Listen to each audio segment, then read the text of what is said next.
Hello, folks. Larry Ballard here. I'm on with Juan 07, and we're going to be talking about a lot of different topics. We're probably going to talk about Charlie for a minute and what's going on there. And then I hope we're going to talk about a whole lot of things about what China and Russia and so on and so forth are doing to us, and hopefully give the American people hope so that we can stand united, have our eyes open, and we can take this trajectory that we're going on towards getting our nation back and getting freedom. So with that, I'm going to turn it over to Juan, and I'll just interject once in a while if I think I have a question that relates to what he's talking about. So Juan, over to you.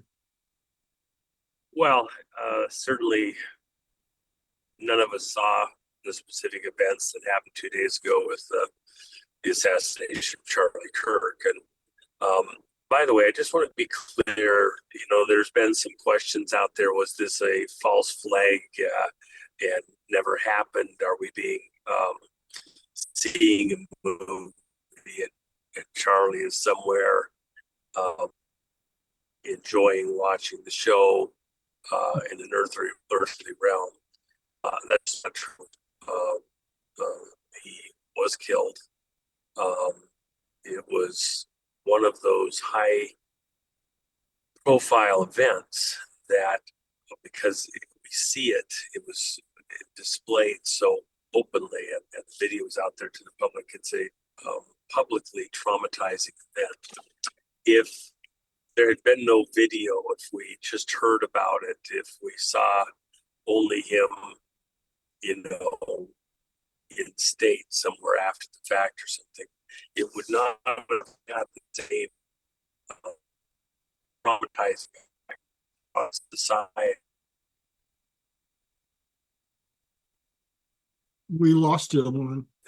Out there, and from the devil himself puppeteering people and circumstances across the world. Mind control is practiced in most of the intelligence agencies and cults, where trauma-based mind control is one of the most effective ways to shape, control an individual or a society acts and moves next. And so with trauma-based mind control, you just saw a traumatic event in the public sphere that has a different kind of effect than just news or information or hearing it audibly. And it would be the desire of the devil himself to evoke emotions and reactions that then can be, in like a jujitsu type move, deflected to do the devil's purposes. And we defy that. We speak against it. We will react, but it will be in a godly way that's in alignment with who Charlie Kirk was all of his adult life as a Christian. He was speaking to confusion and speaking where information was void and bringing truth into darkness. That was his ministry and is now. We have all these amazing clips of presentations that he's done. His legacy will be stronger than ever because of all those amazing statements, presentations that he did over the last many years. You just went to where I was hoping you were going to go. How do we focus this? Do you know of anything coming up?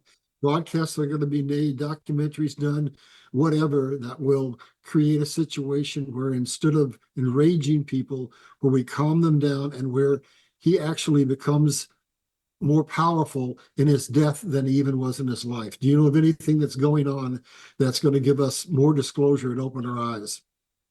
Well, I think it's pretty early on. I'm sure that there'll be lots, even from within Turning Point, the organization. He has a brand in there. The organization will do just fine and continue to grow and expand.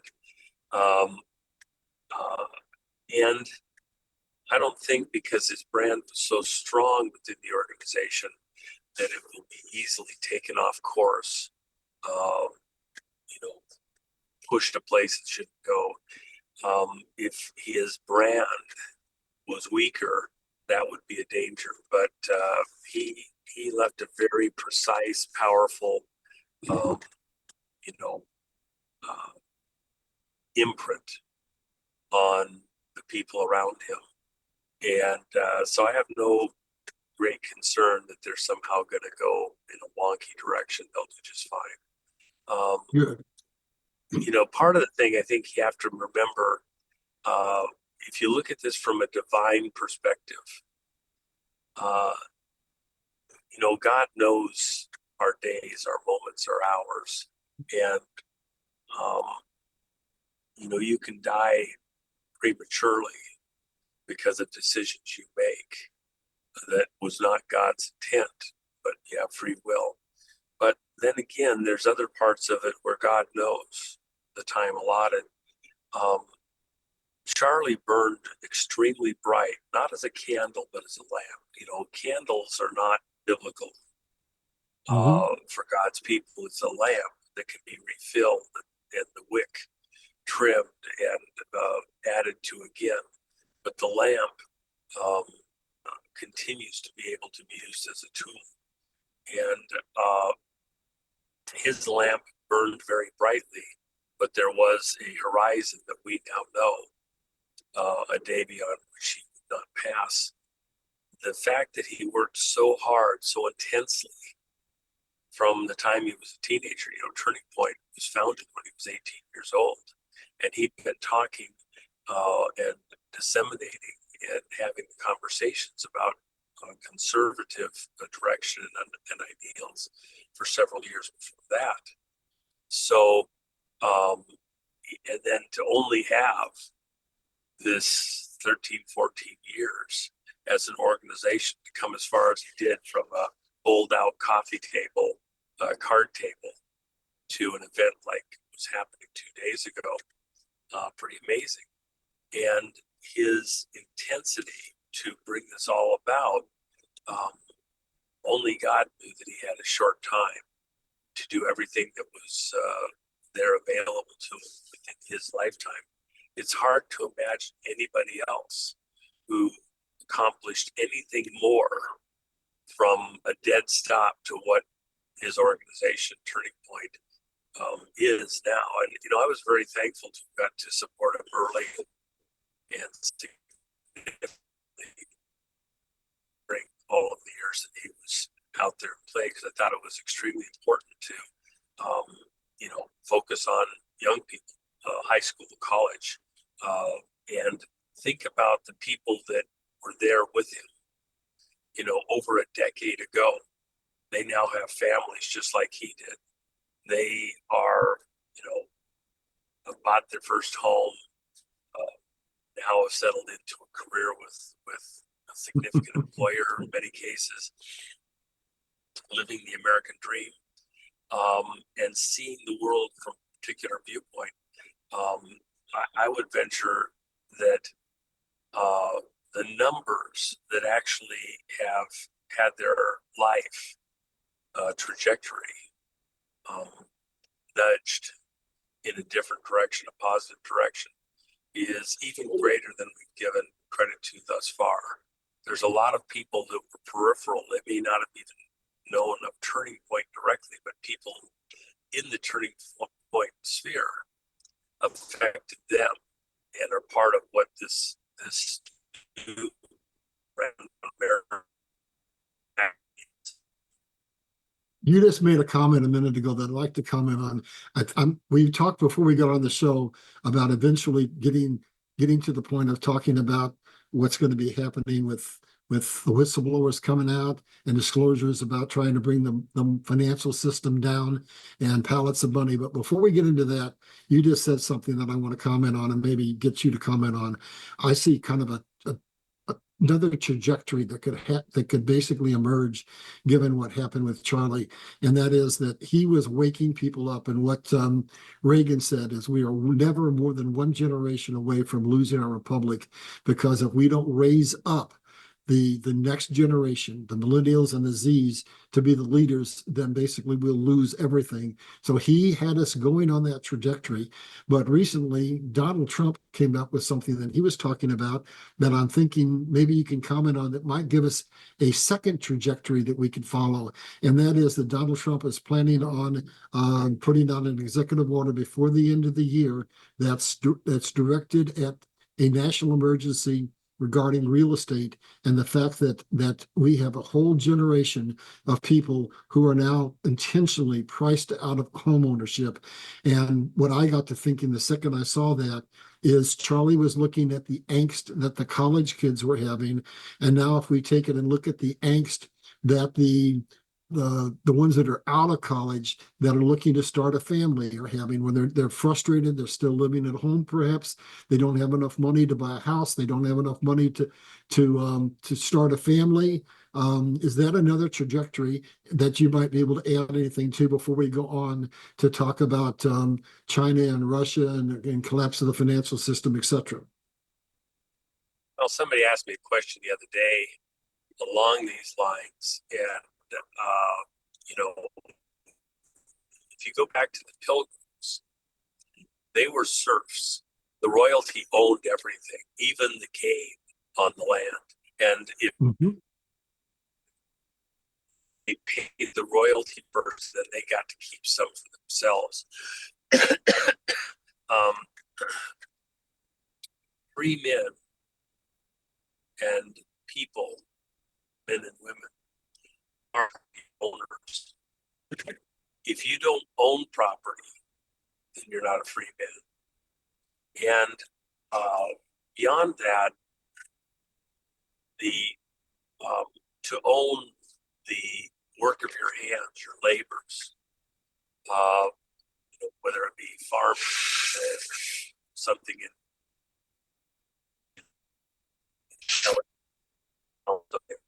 reality is free men own work of their hands. It's their property.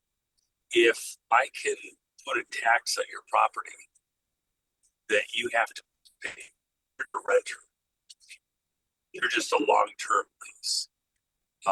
If you don't pay your property taxes within a year or two, I own the property outright. I can sell it to somebody else and pay me their dues. You're not. You just walked into what I hope you were going to say. You may not know it about me, but I've had basically two careers, one in corporate America and one in real estate. I was in real estate for 12 years, was a broker, and eventually had my own small brokerage firm before '08. So what I say to people all the time, I ask them a trick question. Do you own a home? Sure, I own a home. No, you don't. No American at all owns a home because of take rights. And so we're seeing a momentum driving coming out of Florida, where they're basically looking at changing the real estate laws back to where they were when we first started this nation, where once you paid your property off, the government had no take rights. So do you have any comments you'd like to make furthering what you just said a second ago? Well, again, that's where we're going as a country. In fact, one of the things that President Trump is going to do, there has been this foreign money coming in to grab up all the real estate, own it, and then turn around and rent it to us. An early version of that was we had foreign corporations buying up the routes, the paths, all the real estate along a path that would go, say, from Mexico to Canada. And then wanting to get government assistance to build the highways, condemn the land, build the highways, but then they would own it and manage those routes and get a perpetual return for managing that highway that they even got government assistance to build, to privatize the routes that we could travel and to be able to put a tax on it permanently. We don't need private corporations to do that. We have enough wealth as a people to own our own highways, but the privatization and then tolling of those pathways guarantees an income to these families, no different from the royal families owning all the land, and then you're just a serf on the land. You can't cross it without paying a toll. Okay, so these efforts continue to be underway. What Trump is going to do is eventually, in the course of all this, declare that these are forms of human trafficking with the taxation, turning us into serfs and slaves for other people. And he is going to seize the assets of those involved in human trafficking of all different types and descriptions. It will be logic for many right this moment as this situation matures. It'll be more clear, more understandable. And then he will turn around and take those seized assets and use it to pay off these fraudulent debts that have been put on us by entities like the Federal Reserve, etc. He will clear the book. See, President Trump, and I said this all the way back in 2014, before he even announced that he was going to run. And I said, if he's going to run, and I said it very famously in a number of interviews, I said, if he's going to run, if he chooses to accept the invitation to run, he will be the president that presides over the bankruptcy of America. Now, that's an audacious statement. Are we in bankruptcy? Yes, we're in a form of bankruptcy. But there's good and bad bankruptcies. You know, in chapter 7, you dissolve all the assets, you just give everybody a piece of what's there. And, you know, a judge will decide who had real skin in the game and pay them off first. In chapter 13, a judge will come in and if it's a good judge, they'll decide who had real skin in the game, had real assets, and who are making claims that were grandiose, that were, what if we had this, that, the other thing, and then make all this money, but it didn't happen. And so they don't get what they had hoped for because it was never realized. Or if things went off course along the way and, you know, went some bizarre direction, he has to pick a moment in time where, for example, attorneys start getting involved and they start charging outrageous fees. And next thing you know, you have a bankruptcy, and the only people that go away with anything are the attorneys. And all the original people that had a piece of the pie that, you know, were in it get nothing. So the judges a lot of times will step in and say, no, we're not going that route. Here's what I'm going to do. And bring it back to some form of reality. That's really the position that President Trump is in. And he's going to go after all the false, fraudulent transactions that have been foisted upon the American public, the American taxpayer, and nullify, neutralize, void a lot of those obligations. I ran into something similar with the stuff in the Congo. Prior presidents had made all sorts of side deals on the mining and land ownership, etc., that were made under fraudulent circumstances so they could feather their nest as their families left the country. I got mine, too bad about you. And as the country is being destroyed, pilfered, 10 million people dead, and a handful of families taking all the wealth out through their friends and contacts in the mining realm and security. In order to get to justice in the Congo, a lot of those fraudulent agreements are going to have to be unwound, stopped. And in fact, a lot of the wealth that has been exported out of the country under fraudulent circumstances, a claim will have to be made within the UN and within international courts to go reclaim those fraudulently stolen monies and rights for the Sovereign Wealth Fund for Congo to help rebuild it. Those obligations were frauds and fraudulently imposed upon people and on the nation. We have to unravel those. We have similar things here in America. There is no lawful basis for the Federal Reserve to do what they do. The agreement that was brought in through Congress in a Christmas time Saturnist ritual in 1913 that allowed also for the creation of the IRS.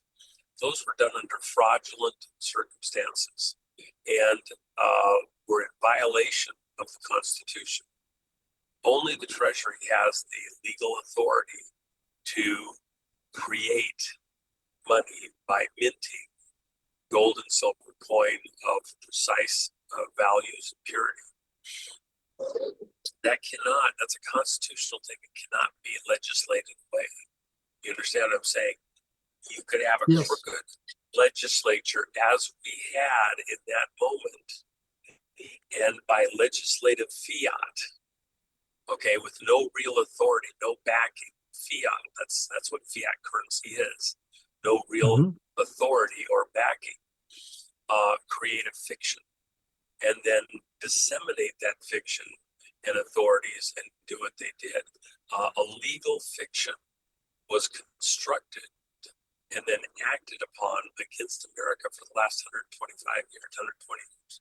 And during this administration, President Trump, like a good bankruptcy judge, is going to nullify those obligations. That's why he placed protective fencing around the White House and around the Treasury after he had the military in town, took command of the swamp, placed the flags on the high ground of the swamp on either side of the White House front lawn, and then put protective fencing around the White House and the Treasury. Why? Why not any other building? Why not the Supreme Court or the House or Senate, etc.? Because he was symbolically letting everybody in the world know my actions are to protect the constitutional dollar. And then he went on the attack on the fraudulent Federal Reserve dollar. That's why he's after Powell. That's why he's after employees, and they're symbolically letting the world know where he's at on this. And going further, not just with those events over there at attacking the Federal Reserve, but internationally going after the international banking system and their mischief against America and the world. See, that's what leads in. You were mentioning about the pallets a few minutes ago. All of those pallets of cash, US dollars, are of a particular type. They are Federal Reserve notes. They are not US Treasury notes. If you remember, and a lot of the audience here is going to be too young, but you may have heard this said several times, so I'll restate it again. President Kennedy, in going after the deep state cabal that had captured where America was going, decided that one of the things that had to be done was to counteract what happened in 1913 with the creation of the Federal Reserve. Absolutely. With the creation of an authority to print and manage our money supply. And so President Kennedy reinstituted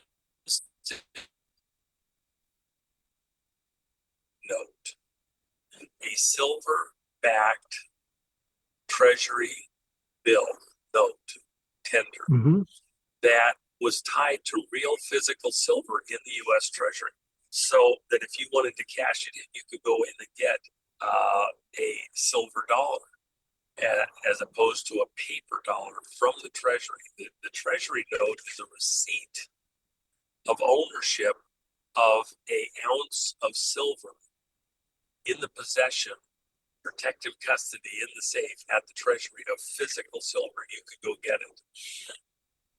A Federal Reserve note was backed by nothing. And so Kennedy was in the process, President Kennedy was in the process of moving America away from the Federal Reserve, a private banking organization, claiming the authority usurped as though it was the devil himself taking the authority of Adam over the planet. The Federal Reserve's authority to print our money and manage our money supply and the interest rates that are charged for borrowing that money from the Federal Reserve banks.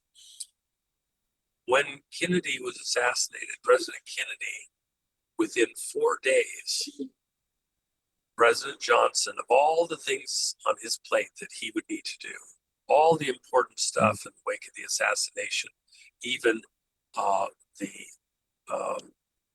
funeral ceremonies and burial of President Kennedy. Mhm. In the midst of all of that, one of the very first things he did 4 days after President Kennedy was assassinated was to revoke the Treasury printing of silver reserve notes and to recall all of them, to declare them no longer legal tender and give people a short horizon to cash them in and get silver because the printing of those notes was stopped. So Let me interject something if you don't mind. You're yes. triggering a thought about silver and the bonds that were put out. I've been hearing rumors lately that Trump is contemplating doing two things that head towards the direction you're talking about. In 1964, they ceased putting out coins that were actually made of silver, and we now have gold that's on the books at $42. And I'm hearing he's looking at revaluing both gold and silver and minting coins with silver in it. So, how does that relate to what you've been talking about the last couple of minutes?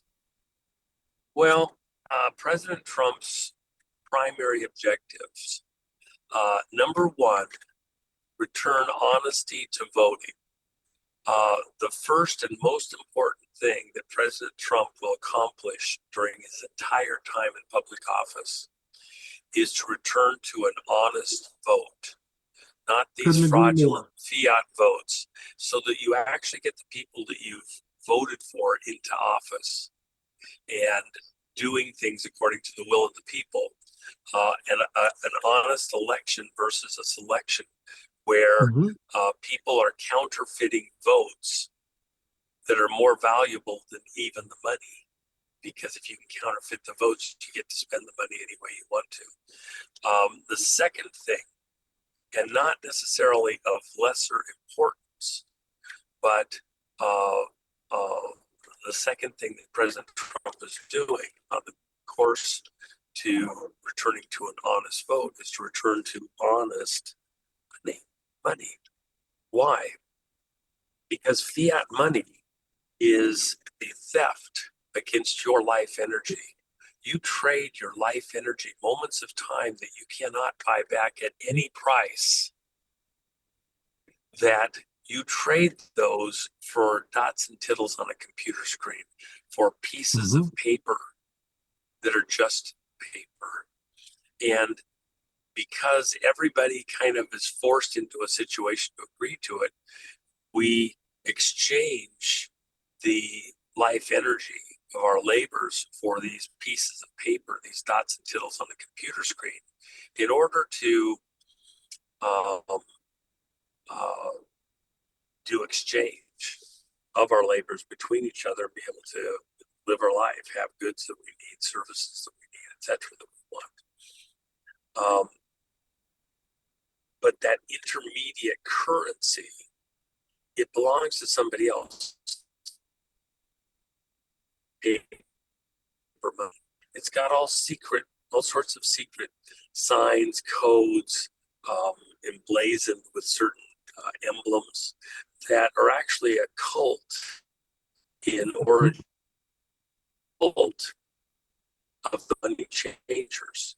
And they believe that if you use their magic to exchange your life energy, that you're giving it over to them to control and own. And it doesn't belong to you anymore. It belongs to them. As soon as you allow them to be the medium of your exchange of your life energy, you give literally control of your soul, your life over to them. That's the way they view it. You can fight it, but they view it that way. And you'll trade your soul if they're effective for their goods, services, ability to function. I love the fact that you always So we bring have to be very spirituality into things. Go ahead. I'm sorry. well. So what President Trump is doing is earning honest votes, which leads to the honest spending of your life energy within a political and social community realm. And then allowing you to have something of substance in this world. Adam was given the earth in it. This like that, was given, and then given authority over everything that creeps and crawls and moves on the earth. So we live our energy.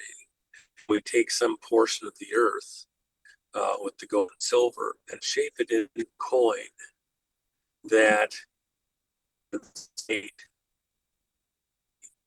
and we can exchange that between each other as a just weight and measure, to do trade, to have an intermediate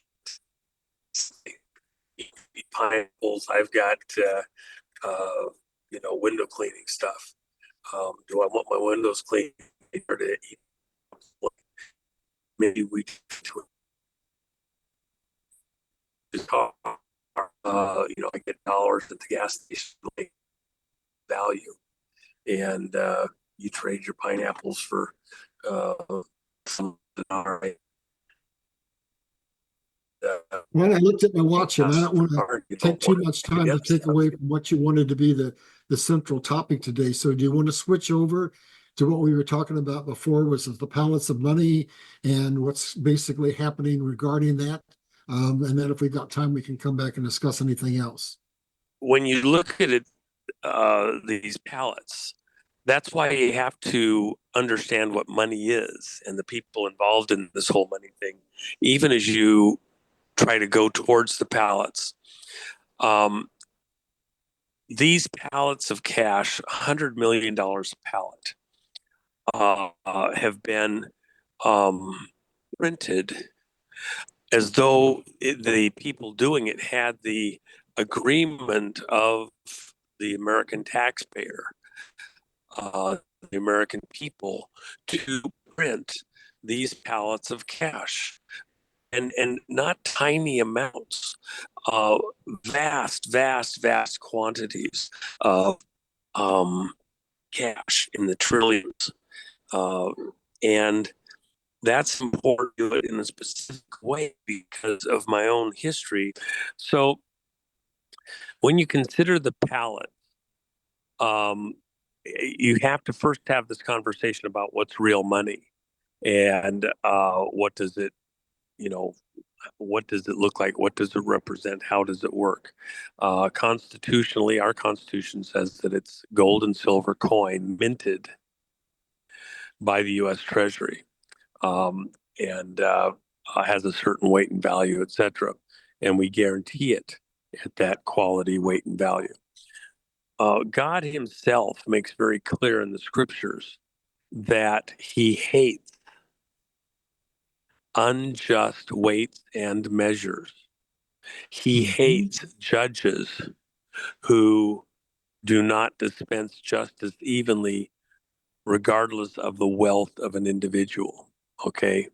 The justice is the justice, the law is the law, and it does not respect certain individuals just because they happen to be from a certain family.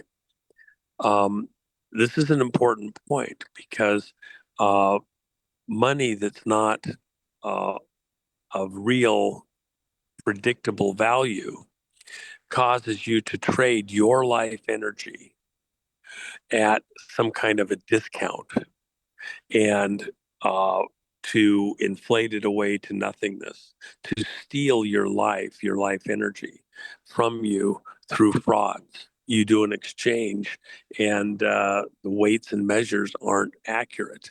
And so you've had life energy stolen from you. Now, what the Federal Reserve has been doing is printing these pallets of cash and distributing to various places under, and of course, this was the crisis back at the end of the Bush administration.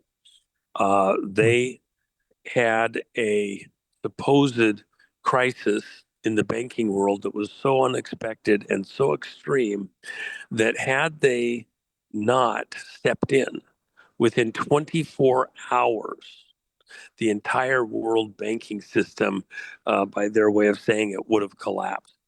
And we'd be in the dark ages again.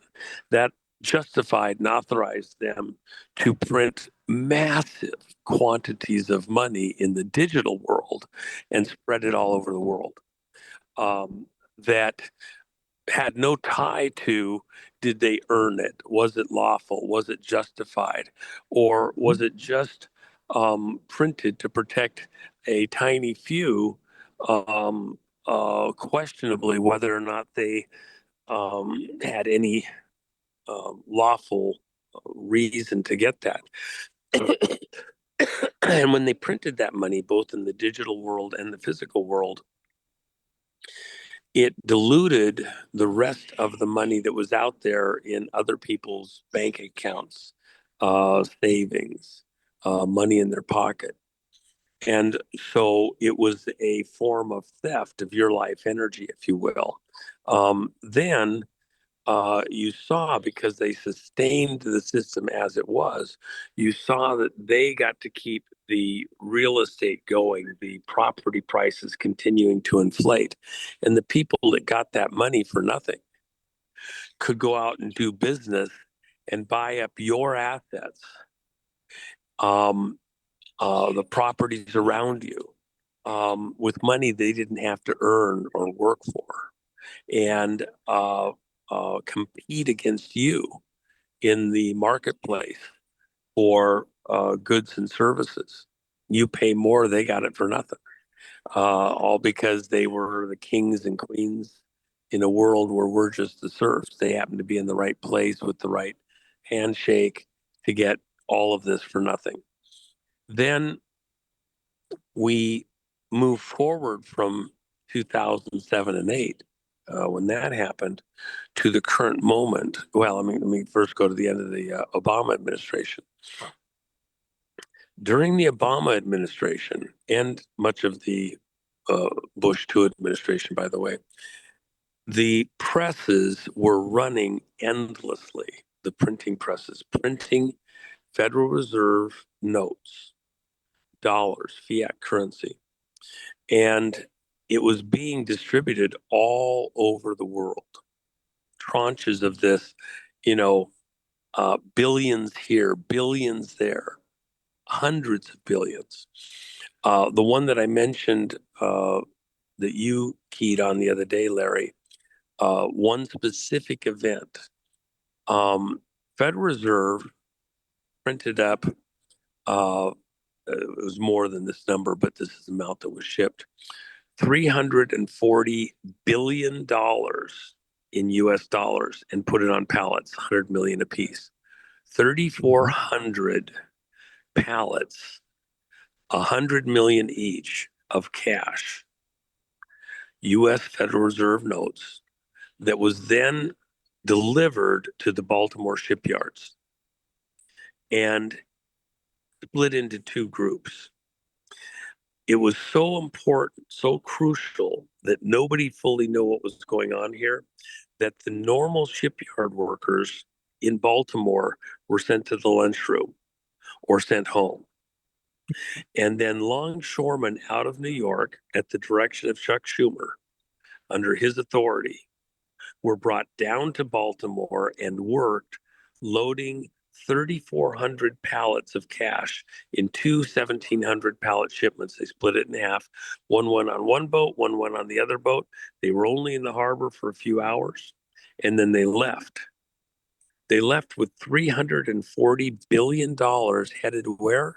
To China. Yep. This was at the tail end of the Obama administration. What was that $340 billion in cash going to do? Now think about it. You could send digital currency to China. You got 1,000 ways to do it.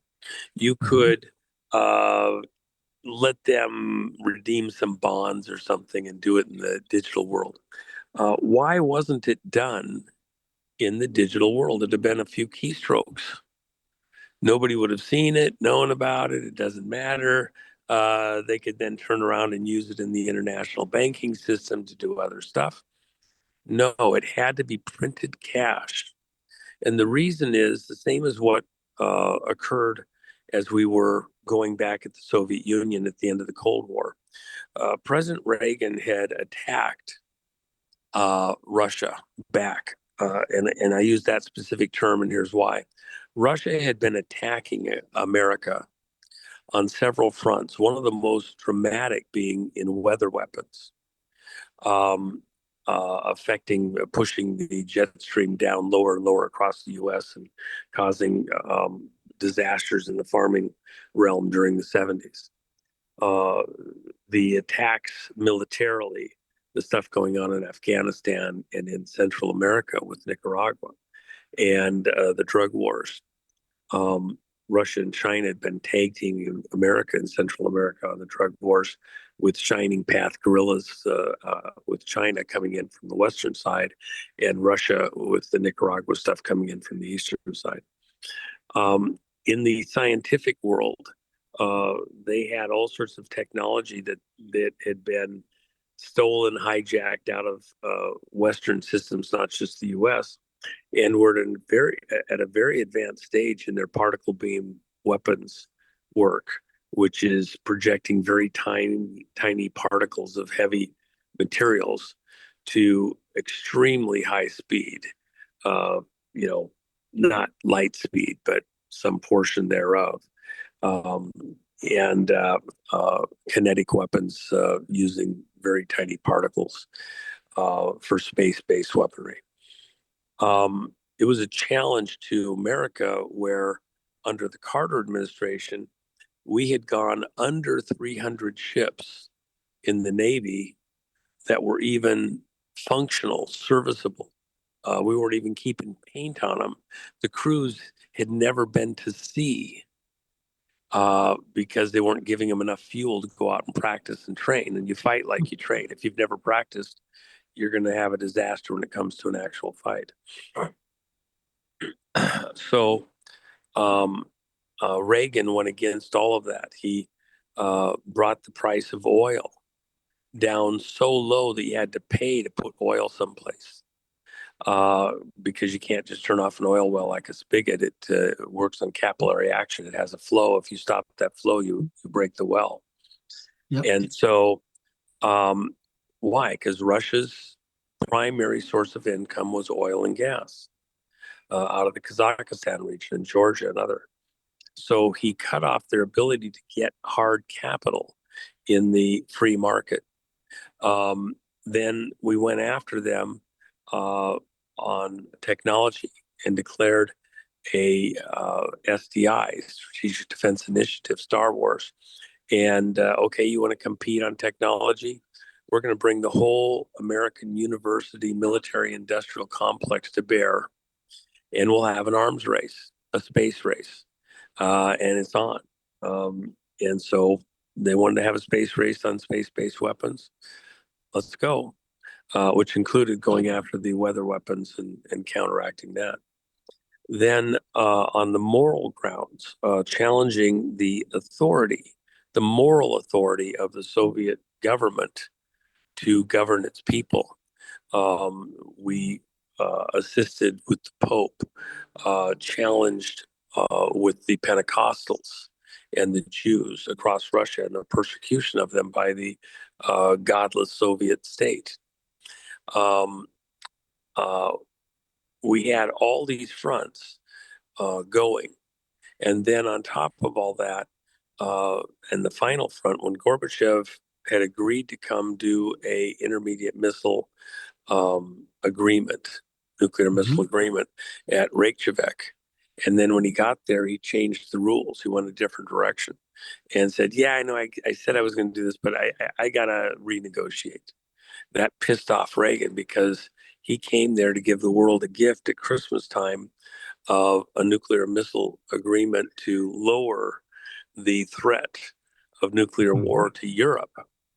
And like Zelensky coming in more recently with Trump, uh, had to change that whole thing. With that in mind, uh, when Reykjavik was such a slap in the face to Reagan, he then signed an executive finding that essentially allowed us to buy rubles outside the Soviet Union and store them up to return them at a later date, which is what we did after Reagan left office and during the first part of the first Bush administration. And you can't. This is where I was going with all that. You can't break a currency purely in the digital side of the banking system, because if there's a run on the bank accounts, on the currency itself, you can stop it at the bank. The government can step in and freeze accounts, freeze transactions, choke them down. And so you can't actually collapse a currency inside the banking system, um, nationally or internationally, by the way. What you do is you break the will of the people and the willingness of the people to transact at the street level with any currency using the paper side. And so when we sent rubles back into the Soviet Union through their various agents, the mob, the military, the politicians, um, the street value of the ruble, um, the underground black market value of the ruble, went from 40 rubles to the dollar to 200 in a matter of months. And we barely even got started. We had enough stuff back up that we could have thrown in, literally 10 times more rubles than we had, than we already done by that point. It was quick and decisive. And Gorbachev picked up the phone and called Bush and said, "Hey, we're kind of in trouble here. We could use the hand." And Bush said, "Well, I see the wall's still up." Um, Reagan said, "Tear down that wall. Mr. Gorbachev, tear down this wall." And so Gorbachev, in fact, knew he was cornered, could not possibly survive what was coming, and ordered the guards to walk away from the towers along the Berlin Wall. And that symbolically began the collapse of the Soviet Union. And it was the last step, which was the paper currency step, that brought down the wall. Now, all of that to now look at these pallets of cash. If these pallets of cash were going out to people and they were going to get to spend them, why do they still exist as pallets of cash? If you got a pallet with $100 million of cash on it, wouldn't your first move, Larry, be to get over there and start ripping the birthday present, Christmas present apart and get to that cash and start buying your Ferraris and your super yacht and your 747 and everything else? Of course Well, I it think would. you're going to where you started this. I think you're going to Trump was going to be the president that was over the collapse of the United States, the bankruptcy. And I think you're going to just exactly how does that money relate to what China's trying to do to us? Am I following you pretty closely? You've only got, Well, I've got I think plenty of time. If you've got to get off at an hour, we've only got 4 minutes. So you no, take it away. I'll give you a few more minutes. Okay. I want to finish this thought. Okay. Um, Please. and we've sent a note to the folks to hold on a second here, coming to meet Okay. me. Thank you.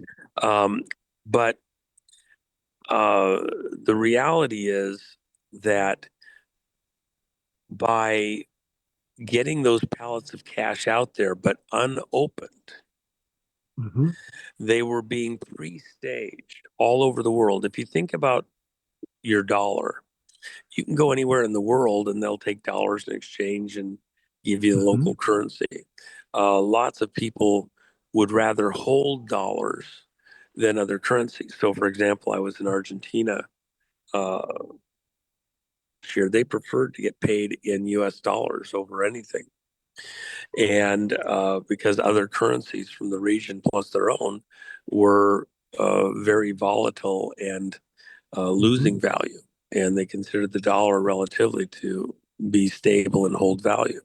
So they'd rather be paid in dollars. When I went to pay for stuff, even though I had currency exchanged, if they saw I had dollars, did I mind paying in dollars? No, I'll pay in dollars. Here's the exchange that we'll give you. They'd even give me a discount on stuff if I just pay them in dollars. So um, think of the moment. Here's the outgoing Obama administration. They're sending pallets of cash all over the place. In fact, the aircraft that was on the runway at Tehran, Iran, with pallets of cash that was famously photographed, they actually Mhm. hijacked that aircraft from the person who owned it and used it to run money around and other aircraft that this person had to places all over the world. Um, they were shooting pallets of cash to capitals all over the world. Why? And then when they got there,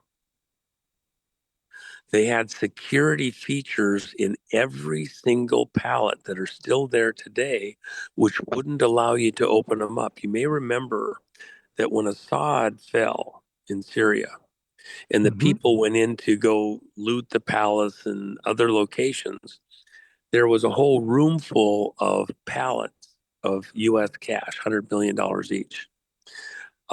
By the way, much of that came from um, uh, Afghanistan when our military pulled out. Vast amounts of pallets of cash in Afghanistan that got filtered to other places in the world. And you know who did it? China, because of what I'm Mhm. about to describe to you with these 3,400 pallets. Okay. The the pallets were going to China so that China would have them available to distribute, uh, uh, not for their own money spend to buy new yachts and girlfriends for the Chinese leadership. That was going there to assist in the period after Hillary would have won, as they began the takedown of the dollar and the collapse of the dollar and the collapse of the Western banking system, so they could fold in a new banking system, a globalist banking system, uh, using their cryptos. Had Hillary won the election in 2016, she would have presided over Bitcoin going to 3 million a coin within her first term. She would have presided over, within her first term, huge terrorist attacks in America, including one scheduled a year before the election on November 3rd, 2019, in Seattle. It would be blamed on South Korea or North Korea, most likely. Uh, she would have presided over the beginning of a uh, medical crisis before the COVID crisis that was scheduled uh, a year earlier, at the beginning of 2019, uh, being distributed from Los Angeles area. That's where the takedown of the Guatemalan Cultural Center became so important, with biologicals and radiologicals found at that location. What we think of as the COVID crisis would have started a year earlier. COVID was actually thrown off timing because they didn't get their earlier medical thing, which would have sealed the masks and concern and caused the right fear to cause everybody to completely shut down by the time you got to 2019. The deep state globalist cabals processes were all thrown off because Trump won the election and took the presidency. They Mhm. didn't cheat big enough. They never saw it coming. Um, So now you have all these pallets of cash out there. The pallets are wired. Why are they wired with explosives? Designed to collapse and melt into themselves unless they're opened correctly. In Syria, where they found all these pallets, they tried to open 2 pallets of the cash to hand out. Both pallets melted right in front of them. And then Wow. others stopped them so they wouldn't destroy the rest while they tried to figure out how to get into them. Okay. Um, it's sitting right there. It's $100 million. Yeah, but if you don't open it correctly, if the right authorizations aren't present, it's just goo. Okay. Hmm. I didn't know And that. yes, and so all over the world, we best estimate that we have right now, there's about 17,000 pallets of cash of U.S. Federal Reserve notes.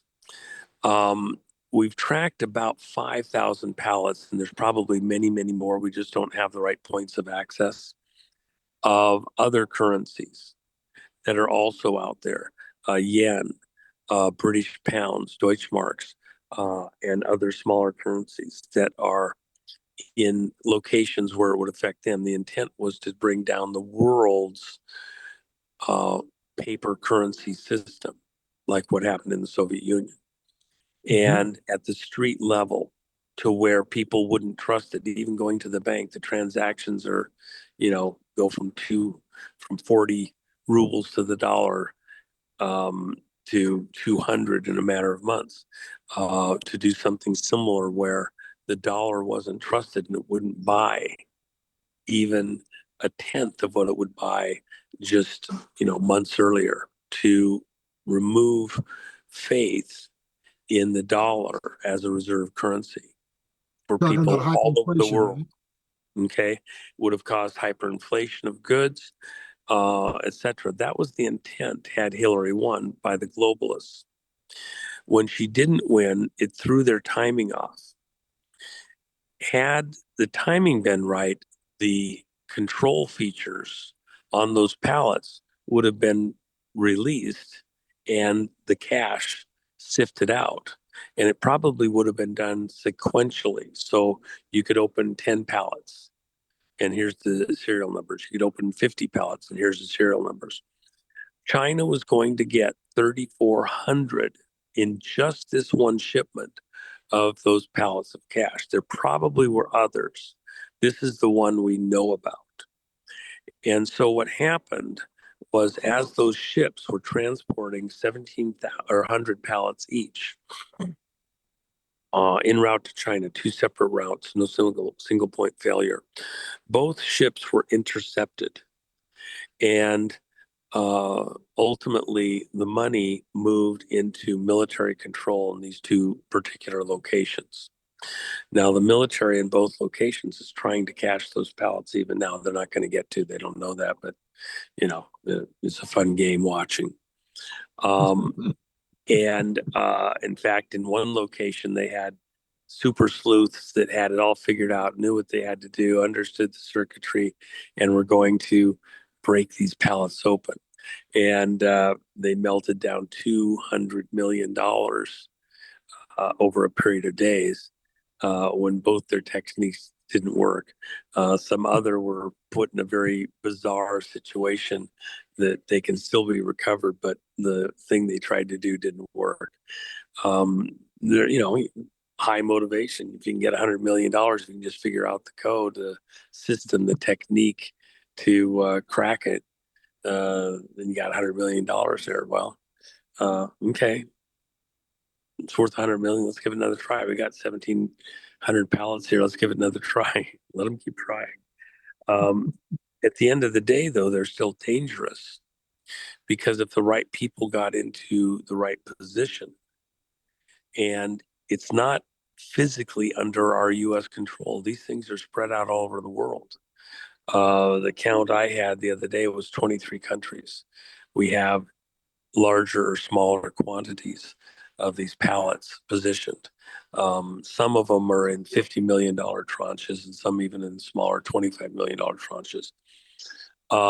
But at the end of the day, of the Federal Reserve notes, but also other currencies, um, there is still hope. Imagine what would have happened had President Trump um, been killed in his assassination attempt, the one that we know about.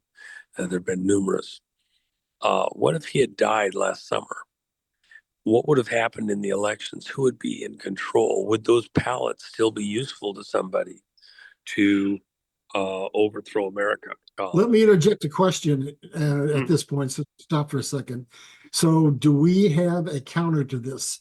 We're looking at what Trump's trying to do is to create a soft collapse by basically bringing the dollar, devaluing the dollar, which has implications for what he's trying to do with the tariffs. And you know what he's trying to do with crypto to make the U.S. the crypto capital of the world. So that will stimulate people to use the U.S. dollar more vigorously around the world. So when all this comes down, we may lose the status as the sole world's reserve currency, but come out of it as the dominant world's reserve currency. I smell another whole program here, but I don't know what you're able to disclose. So basically, jump back in, and if what I just said has any relevance, pick up on it. If not, just keep going where you're going. Well, Trump was invited to run. Who invited him? And he accepted the invitation and is doing his role. You have to have the authority of the people to do the things that have been taking place. Trump has the authority of the people. He was lawfully elected, overwhelmingly elected. And so this is not a military coup. Who invited him? He's been very clear, 200 generals. Um, we have about 800 generals and several hundred flag officers, which is Navy. And so we're in a military operation. Let's just be blunt. In order to win this, you could have a Pyrrhic victory and burn the whole thing down. The cure could be worse than the disease.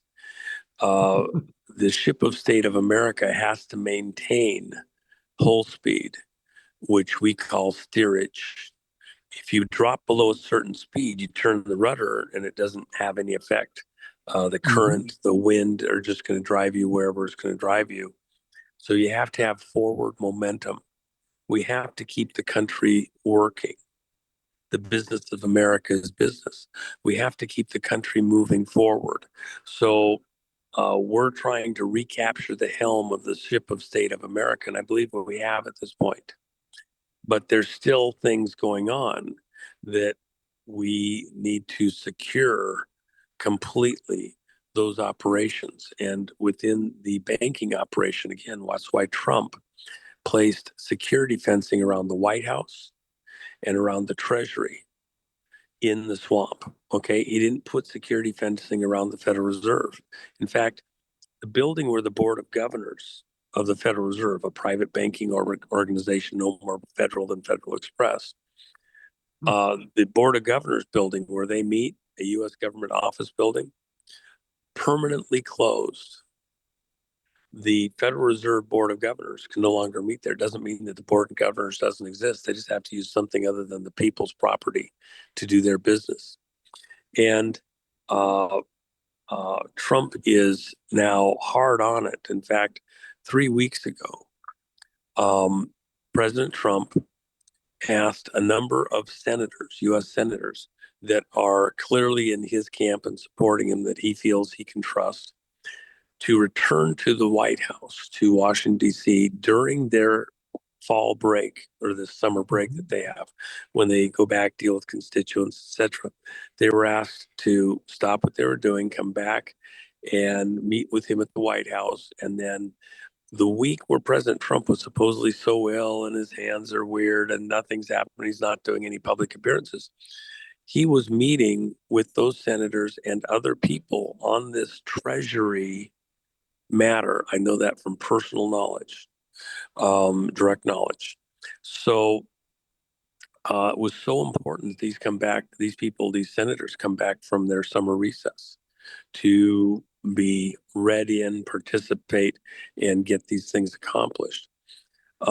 There's things afoot to reorient um, uh, our financial obligations and operations within the way our government operates to move them back to Treasury authority and control and away from the Federal Reserve.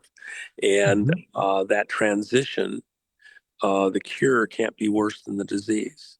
So there's things occurring in there. There's something that he will be dealing with even over the weekend that is extremely important within the banking realm, and will establish a trend, a direction on a number of other things that people have wanted to do regarding different types of currency.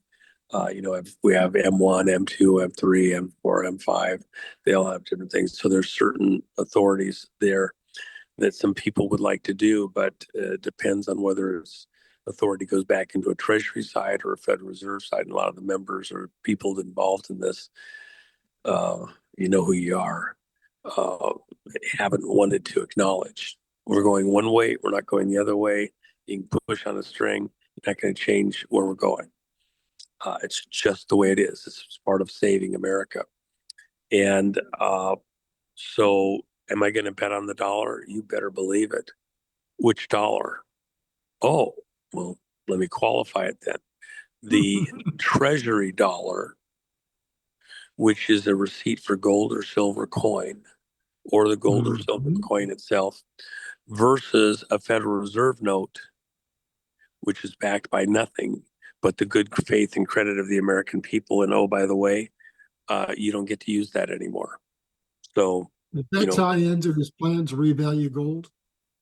well, people saying revalue, I don't know if they fully know what they're talking about. Um, Bretton Woods, of course, set the value of gold in a prior era Right. per ounce for the exchange of everybody involved. A better way of saying it is that gold hasn't changed in value at all.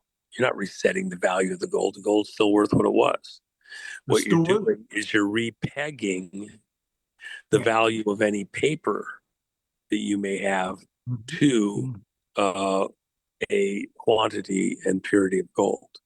And the reality is that there may be some that has to be done there. Now, what President Trump is doing, and I have to be careful. I don't want to say too much, but um, you know, uh, we have vast quantities of gold.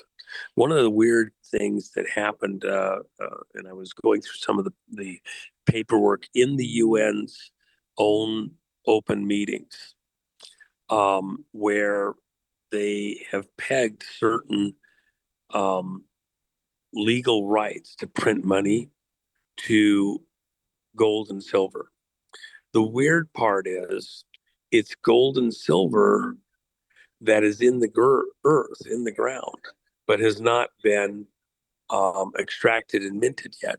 And in fact, in one of the specific transactions, which is I have this sealed, certified, guaranteed,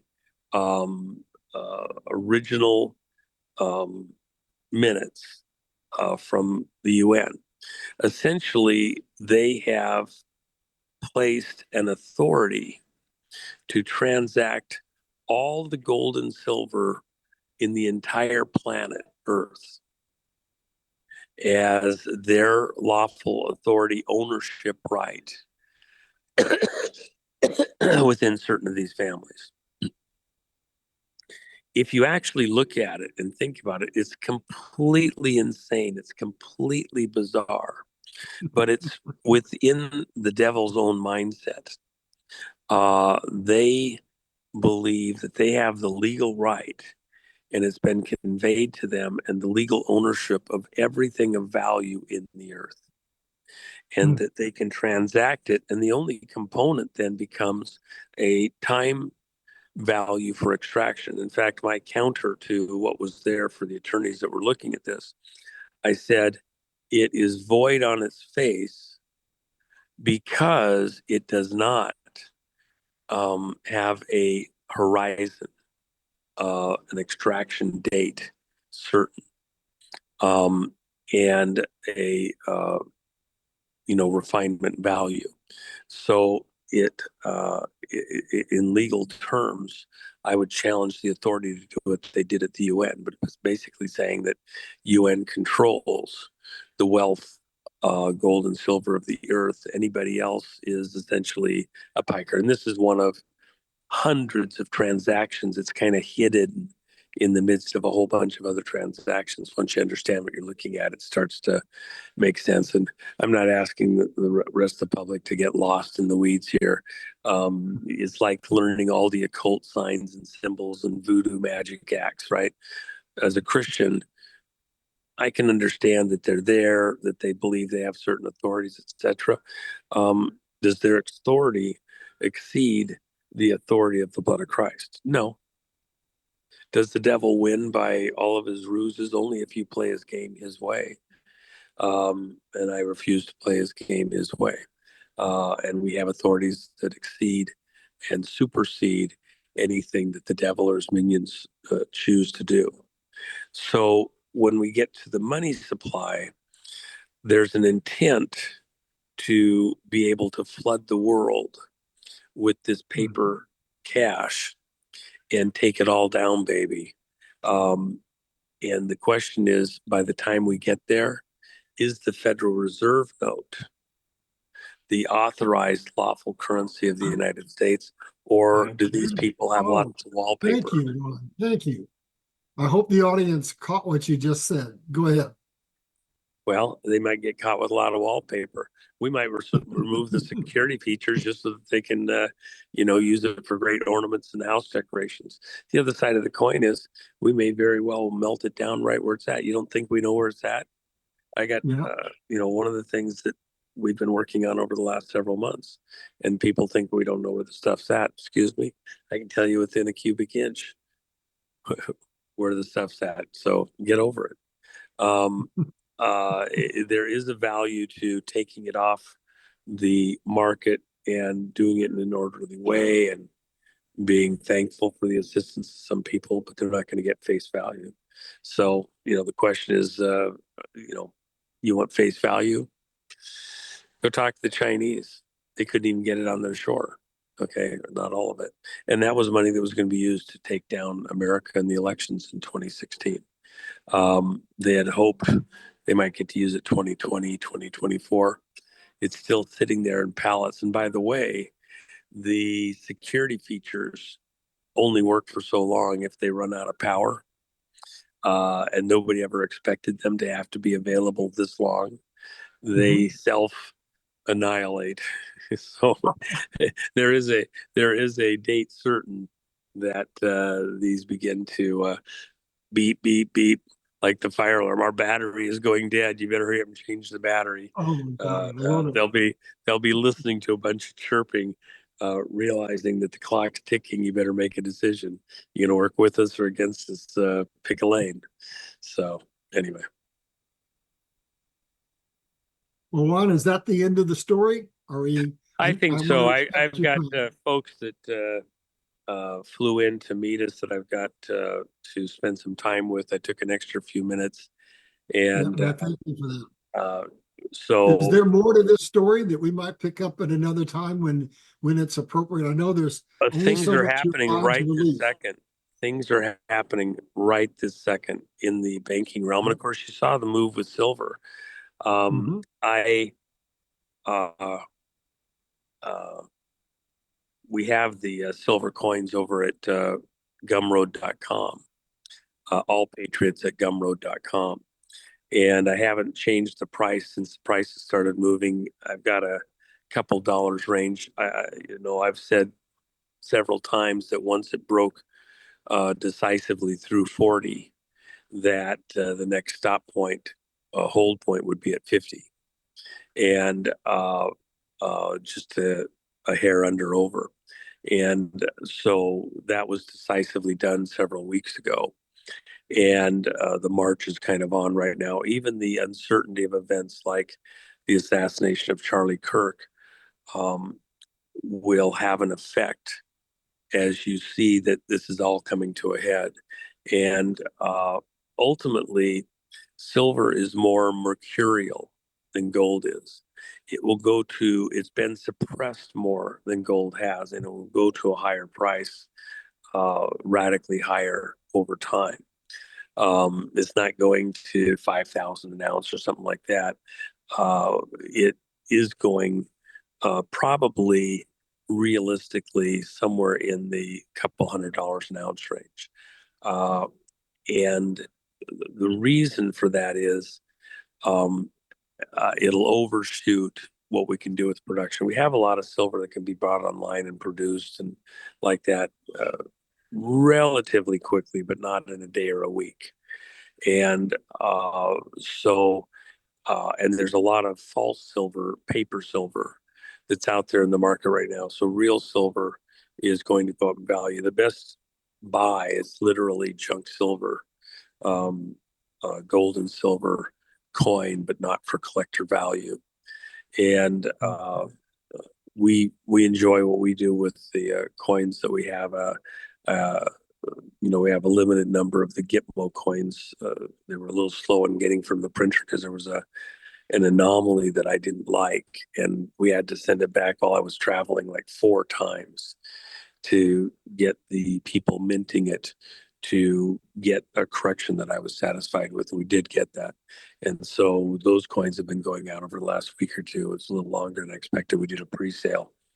But Make sure you give people the site where they can go to shop. I know you guys do the stuff with silver, but you also do stuff with parasites. So you want to go well, ahead and and tell yeah, people where to go? both All Patriots at gumroad.com and Jen's site have my Japanese English edition book. Um, uh, we put it out for less than what we had for the face value because I want people to get the parasite stuff, and then included these laminated pages that Jen put together on options for ways to go after the parasites in your system. There's no supplements, there's no powder, there's no whatever. I'm not doing that. The best methods for attacking the parasitic load in your body are, I think, within those pages of what Jen put together, and she laminated them so people would take time and go back and refer to it. There's different types of parasites. Ivermectin and hydroxychloroquine only hit about 20% of the parasites that are common to humans. And, just to give you an idea of the severity, and this can be people in the most, you know, healthy, rarefied air. Robert Kennedy talks about the fact that he started to get foggy in his thinking, foggy in his memory, and he knew something was wrong. And they were talking, might be early onset Alzheimer's and all sorts of other stuff. And they'd done various looks at him, didn't see anything wrong, and then went back and had a particular physician that wanted to look again a little differently. And lo and behold, in his brain, they found a 4-inch parasite. Whoa. And imagine how shocking it was, but it was dead. Something in the things that they'd been doing killed the parasite in his brain. At least then he knew the problem. If you got one, you got more. And they did things to address this problem. I had a very wealthy person, multi billionaire that I had looked at um, probably almost exactly a year ago, and found a 4-inch parasite in his neck where there'd been an incision from a minor medical procedure. And it moved right there as we were ultrasounding. It was like, oh my gosh. The wife and kids all screamed. They were in the room. It was the scariest thing. Mm. The patient was like, oh my gosh, is that real? It's scary. Um, you can be in any walk of life and pick up a parasite or parasites in a parasitic load. And there's a lot of different types. And so understanding the problem and then doing at least the basics to try to come after them is very important. In fact, Um, uh, One of the most compelling things, I was dealing with somebody, several months ago, and they'd done various parasite protocols. They've been doing coffee enemas, lemon enemas, hadn't seen anything, and just made one minor modification with hydrogen peroxide. And like he said, when you see one of those come out of your body, you are never the same. And he went to a whole different mode. He said, I've been doing it for months. I wasn't seeing it. All of a sudden, there's this parasite. It was like an 18-inch long parasite came out of him. Oh my Oh my God. God. That's almost like a tapeworm. And he was just so, he's just beside himself. And he redoubled, and he's communicated with me pretty regularly. I don't even want to hear all the details. He wants to tell me everything. I'm like, no, I get it, I get it. But every day now, I think this has been maybe 100 days. He My says I gosh. get crap out every day. Every time I'm just more shocked than the last. Sometimes smaller, sometimes different stuff. And he figures he's got about 6 primary kinds of parasites that have come out of his digestive tract. And I'm sitting there going, dude, you weigh like 170 pounds. Where's all of this coming from? He says, I have no idea.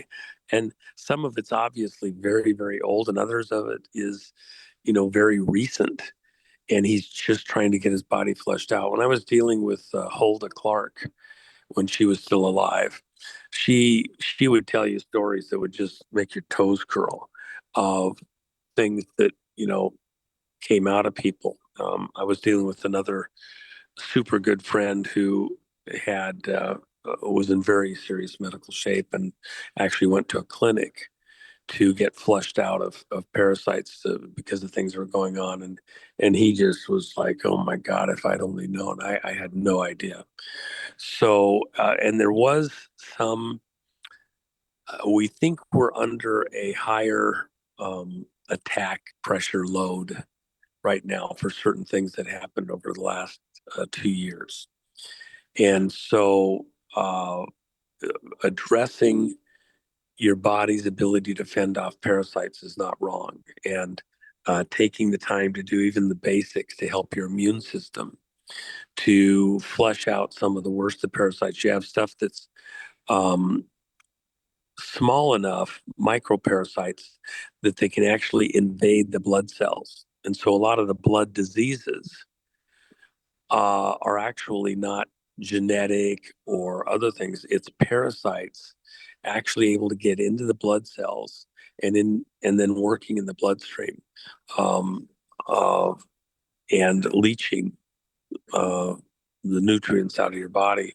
One of the most compelling videos that I've seen in the last year, and I couldn't find it again. I don't know if it was taken down or whatever, was a young doctor, Asian doctor, where he um, took a blood sample, looked at it under the microscope, with his video equipment, and you could Mhm. see the microparasites in the blood cells and in the bloodstream. And they were about 10% of the size of a blood cell.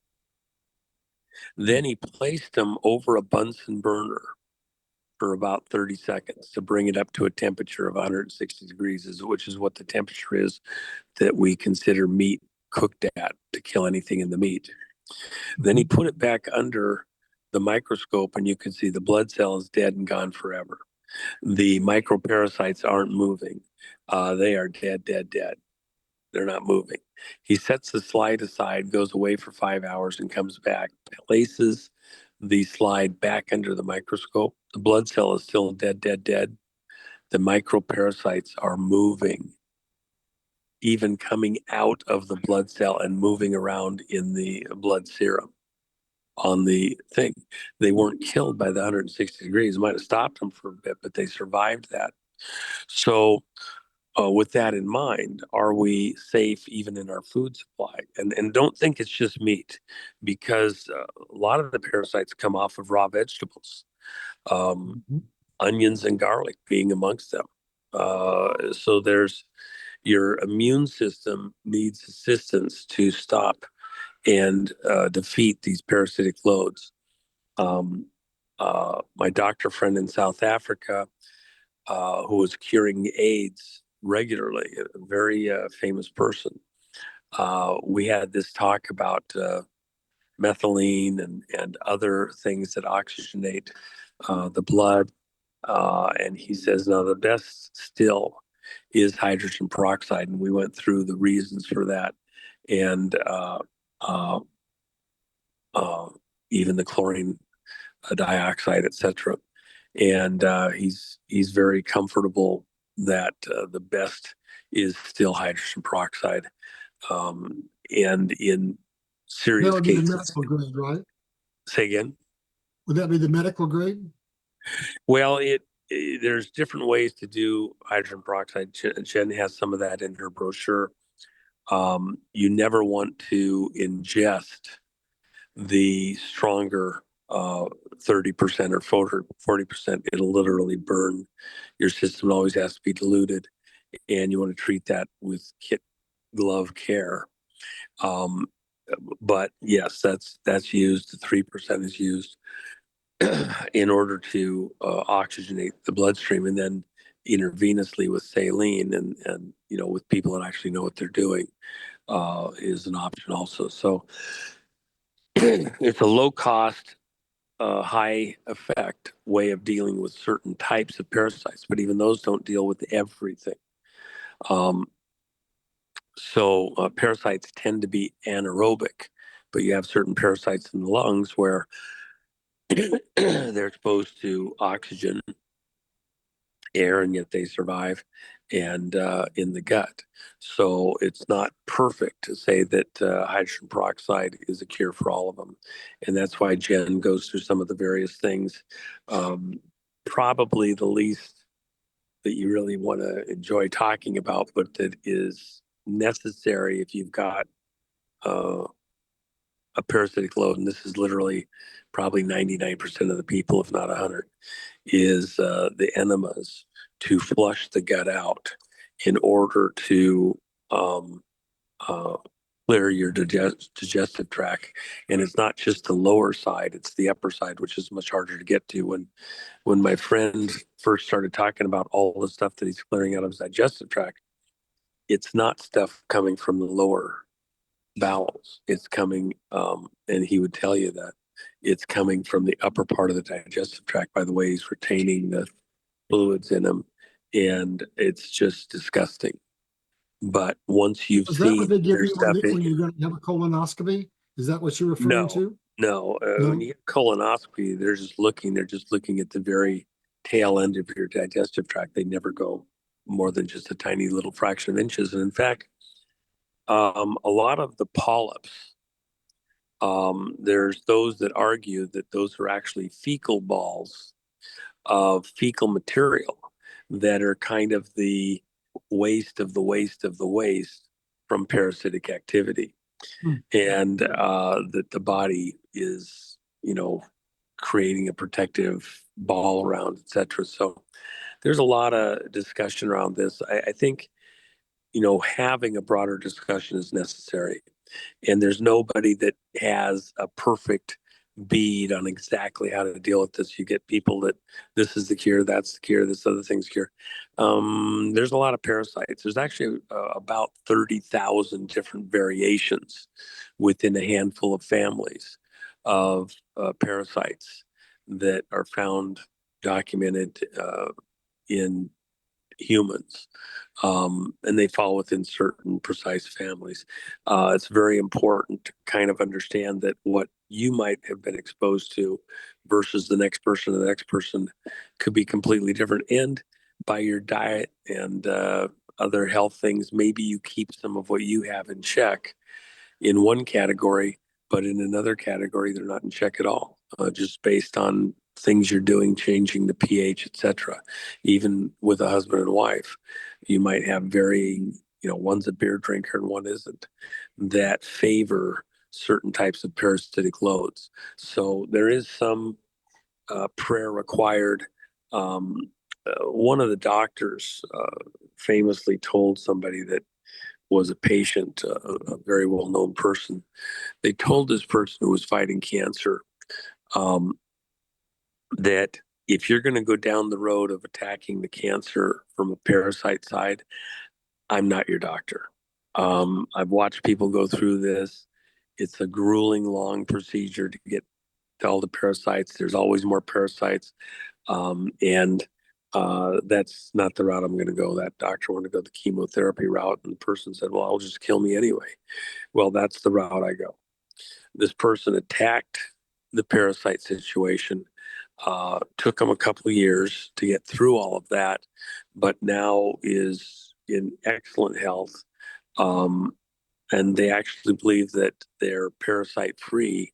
They do some maintenance, but they don't believe the parasites are even getting an inroad to get a start. But it was a grueling road. And there was a point where that monster came out that they called the old man, that was the one that was just pumping stuff in the whole time. And they felt it, they knew it when that one died and came out, and they saw it in the toilet. It was like, that's it.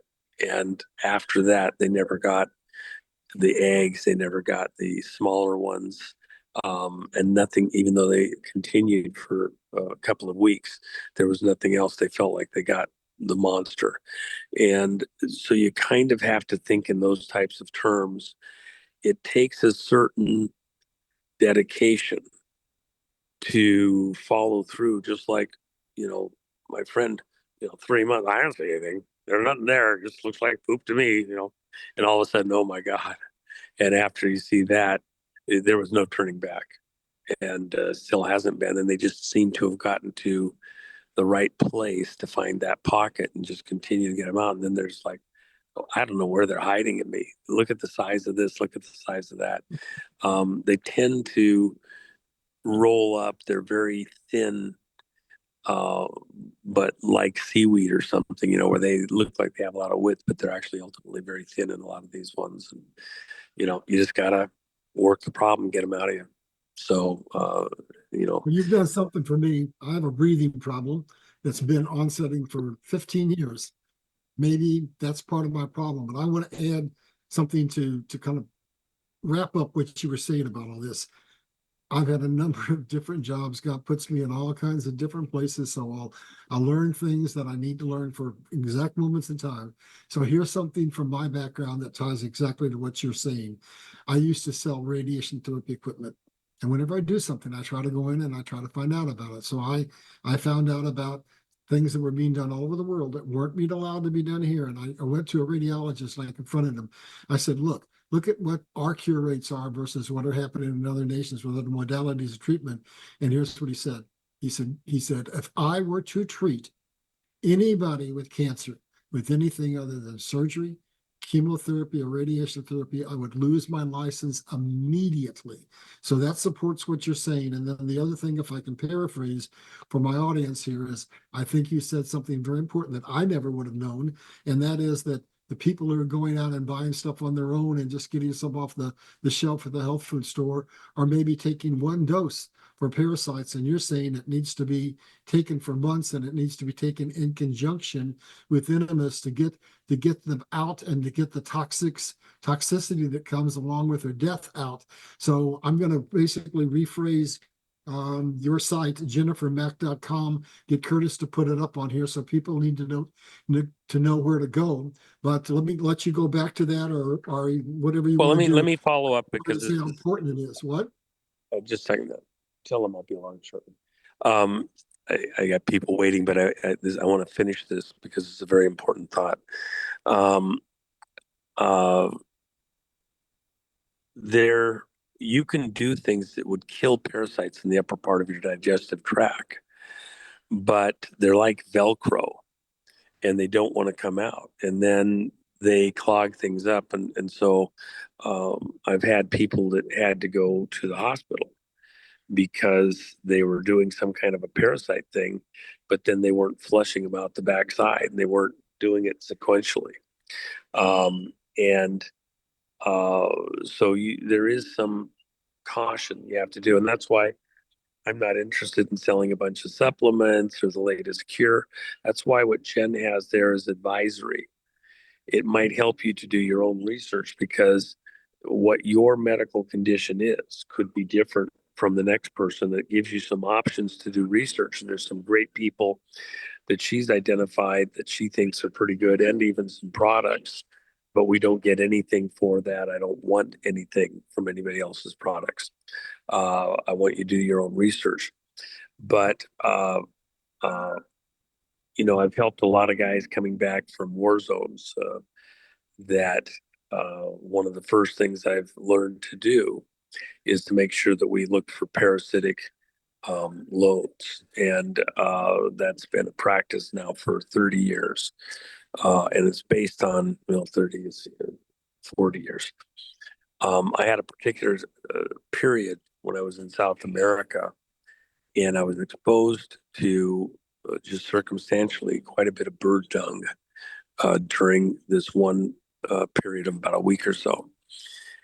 Didn't think a thing of it, whatever. Got back here to the US, and within a month or so, I was just red eyed. I was just sniveling, and it went on for several months and got worse. Hmm. And I just, I was sicker than a dog.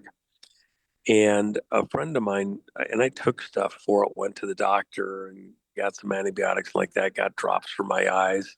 I actually remember just before I got the drops for the eyes, and I told the doctor when I was there, I thought I saw something moving on my eye that Ooh. was kind of clear. I was like, I was like, did I get a parasite in the water or something like that? And so I got these pretty strong drops, but it really didn't clear up what was going on. And a friend of mine recommended that I go talk to Hulda Clark. She was living in Mexico at the time, and she was a friend of theirs. And I went down. We became very good friends. And she determined that I had parasites in the lungs. She did a saliva thing, and we looked at it. I was like, oh, gross, give me strength. And birds and cats convey parasites of a type very readily. Of course, cats going after birds and things like that, um, into the lungs. And parasites that get in the lungs are a little unique because they have access to the blood, and they tend to attach on the air side of the lung. So they're not anaerobic or as sensitive to air as other types of parasites. And the problem with, for example, I had a young boy that I was helping out at a particular point in time, like 9 years old, had a problem with bedwetting and asthma. And I said, well, that's just crazy. You're a healthy kid. Something's wrong. Went to the doctor, specifically had him look for parasites, didn't see anything. Went to another doctor that was their complete specialty. And that doctor looks as, oh, yeah, you definitely got parasites. And prescribed some medication to go after the parasites.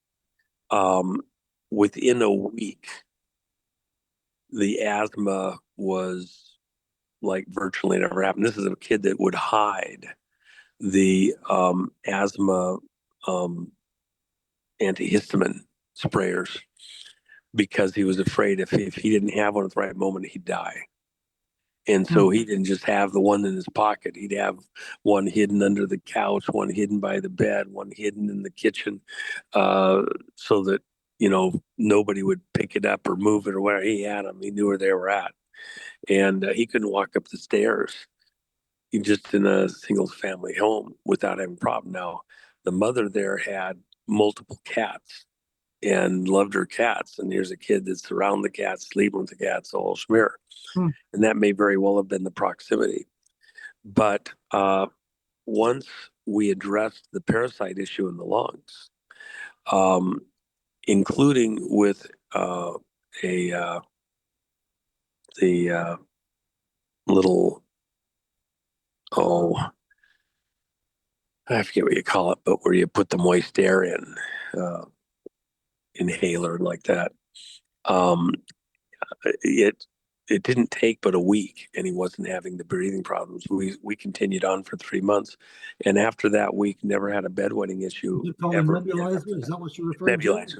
That's what I was trying to say. Yeah, and he went on to be. They said he'd never be in sports. He'd never be an athlete. He'd never get to participate at that stuff. He didn't do any gym stuff. Scrawny, freaking looked like he was out of Biafra with his stomach sticking out, Hmm. and went from literally being the runt to an atlas. I mean, a physique like Arnold Schwarzenegger's, and I'm not actually exaggerating. Uh, Hmm. Riding his bike, 100 miles a day. He completely changed so radically. And it was like somebody let go of the, rubber band and he slingshotted forward in life, even the way he thought. He said, I couldn't think clearly before. I always had to worry about if I was going to have oxygen, and completely changed his life. He's a very successful person in his career now, in his late 40s, almost 50 now, and beautiful, beautiful person. Um, that's important. The reason that I relay all of that to this audience is a lot of what we ascribe to being, inherited or something else. And the doctors look at it, they have certain prescribed ways they deal with stuff. It's just not true. And I would say that even to your lung situation, when Holda treated me, we did some nebulizing, but her specific thing for a lung issue was the uh, zapper, and that's what she was really famous for. Where you would put an electrode on the vein side and an electrode on the artery side. I preferred the wrist. You could do it anywhere in the body. Some people want to hold the thing in each hand, and I don't like that. It's a pain in the ass. It's bullshit, but it's the same principle. You just do one on the vein side, one on the artery side of your wrist with an electrode, a little sponge to convey the current, and a 12-volt battery, and pulse it, and the parasites can't take the on off on off. You can give them a jolt of electricity and hold it, and they'll live. Uh, so just putting Wow. electricity to them doesn't kill them. It's the on off multiple times a second, and they can't survive that. And so in the lung, which is hard because you don't get a solid current across there all the time. In my case, it took about a week. I noticed a difference maybe 3, 4 days in. I would do it for 3, 4 minutes, half dozen times a day. And but about day three, I noticed, gosh, I don't feel this shortness of breath. A week, I was like forgetting that I had a problem. I Hmm. continued to do it for a month or so, and never had an issue again. Happened to go back and visit her. She said, there's still some in there. You better keep going. When she did the test that she did on me looking for the parasites, it was there, but it was very minimal. And here's the little secret about it.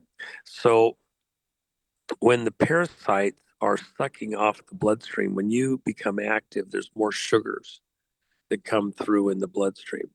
The uh, um, parasites are sucking out those sugars and living on them in the blood supply. And what they emit through their membrane, if you will, their skin or whatever you want to call it, as their waste is histamine.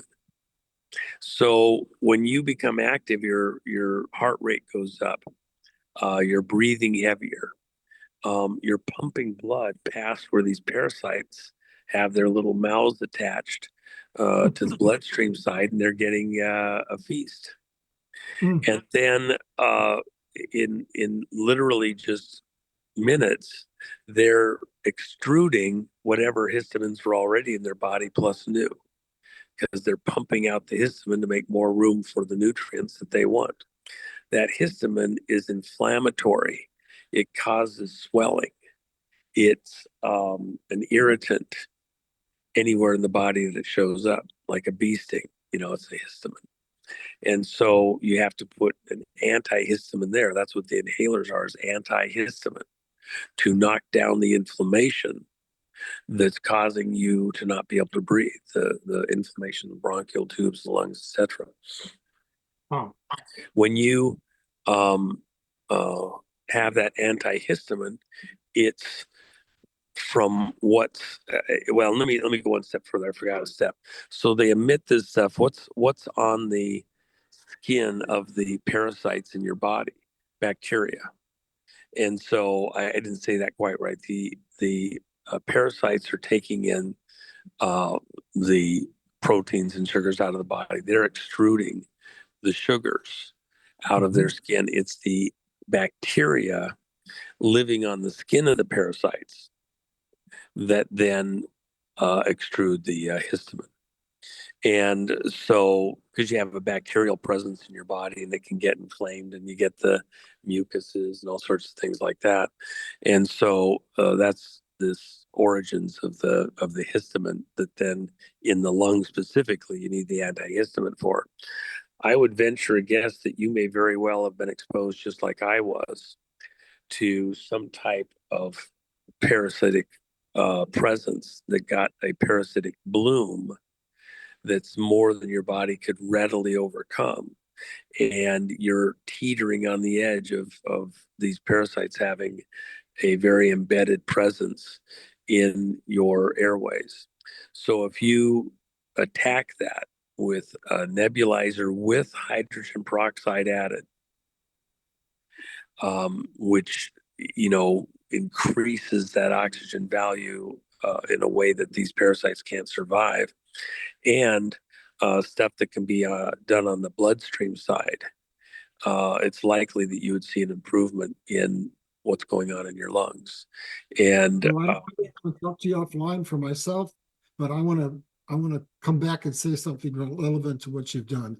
Folks, I sold medical equipment for 22 years. I interfaced with doctors every day and I lost confidence in them. One of the things you don't know, maybe don't know, is the the medical schools that they go to, controlled by the Rothschilds, do not teach anything about parasites. They do not teach anything about nutrition. I've gone to doctors. I even drove all the way to St. Louis to go to Barnes, and I've had every test you can imagine, and I've never gotten any advice that related to what I have just heard here from Juan. So I'm going to just repeat this.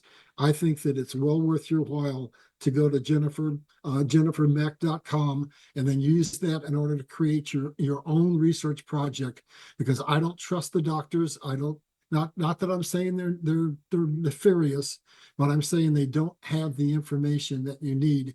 And one of the things that I want to say about what Juan has just said is I personally do not take any money for anything I do. And when Juan is telling you that he's not selling you the actual physical components, he's just giving you the information you need, then that scores very, very high on my level of credibility. This man, if you've ever listened to him, he has more inside information than anybody that I've ever come across. He has less motive for personal gain than anybody I've ever come across. So please, A, follow him, and B, for your own sake, if you've got any kind of issue, go to Jennifer Mack and find out what he's got, get it, and then do your own research. So back to you now. I know you got to go, but I just yeah, wanted to close on that because I think what you've done is tell the American people something that's very, very important that they need to heed. So I'll get Curtis to put up at the end of this your website, jennifermack.com. So in case people aren't catching it as we're talking about it, they'll be able to see it visually and take it down. Do you have any closing comments you want to make? um, yeah, and that's why, by the way, we put the book at a discount. What Jennifer's giving, we really are giving. We want people to go get that, so we reduced the cost of the book with the Parasite Protocol, just so that people would be even more motivated. We only have so many copies of that Japanese English edition. It's kind of a fun one. I think it's a very unique one, and people enjoy it. And by the way, in the U.S., it's primarily a Rockefeller operation controlling the medical side, Okay. and with their institutions, the various protocols that are allowed, et cetera. And then Rothschild out through the Commonwealth and other places. But anyway, I hope that helps people. It's a very personal thing to try to address your medical issues, and you have to own it. If you're just looking for a guru to tell you what to do, um, you know, the results can be spotty. And sometimes you intuitively understand things that are going on that the next person might not. So what Jen is trying to do is give you a starting place in whatever journey you might have. And I wish I could share more stories. It would probably um, scare the living daylights out of everybody here in the audience, and may or may Sometimes we not think we actually be should. productive. I want you to Okay. come up with your own story, your own history, your own understanding, and I'll be minimal in all the precise stories because every one of them so unique right down to the individual, and there's so many different types of different parasites and exposure that you need to prayerfully ask for divine understanding, guidance, which God's very faithful to provide, and even assistance with other experts. You'll have a fun journey. Some of the people that Jen notes and cites, they have amazing videos, amazing insights, and that's their specialty. So, and by the way, I've got the cough because I was over in Johannesburg and we went through an area, the doctor and I that were there, we went through an area where there was some extremely acrid smoke, literally kind of burned, chemically burned our sinuses and throat and bronchial tubes. We're both on the heel, but I still have to kind of extirpate some of those materials, and it's still a little bit dry, but absolutely on the mend. I can only talk so long, however. So that's that's what I got to share with you. I appreciate you all. I hope that helps people. Juan, thank you so much. Thank you, thank you, thank you.